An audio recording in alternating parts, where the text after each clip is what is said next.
Hi, எல்லாரும் எப்படி இருக்கீங்க? வாழ்க்கையில நம்ம கடந்து வந்த பாதையை மறக்கவே கூடாது. பாதையில ஒண்ணு இல்ல, ரெண்டு இல்ல, 1000 கஷ்டத்தை பார்த்திருப்போம். அப்பா அன்பா கை கொடுத்து உதவி பண்ணவங்கள நம்ம மறக்கவே கூடாது. அப்படி என் வாழ்க்கையில மறக்க முடியாதவங்க இந்த போவாசன்னு ரேச்சல் அக்காவும். சொந்த ஊர்ல 8 வரை நான் படிச்சேன். அப்புறமா அம்மா அப்பா கூட மும்பைக்கு வந்துட்டேன். ஒரு இடமும் இங்கெல்லாம் எங்களுக்கு தெரியாது.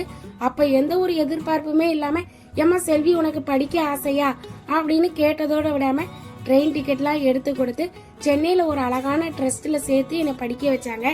என்ன அவங்க அங்க சேர்த்து விட்டுட்டு ராஜஸ்தானுக்கு கிறிஸ்துவ ஊழியம் பார்க்க போயிட்டாங்க. கிட்டத்தட்ட 18 வருஷமா இந்த அண்ணனையும் அக்காவையும் நான் பார்க்கவே இல்லை. இப்ப ஈஸ்டர் பண்டிகைக்காக மும்பையில இருக்கிற கோரேகான் சபைக்கு வராங்கன்னு தெரிஞ்சுக்கிட்டேன். உடனே என் பிள்ளைகளெல்லாம் ரெடியாக்கி கூட்டிட்டு போனேன்.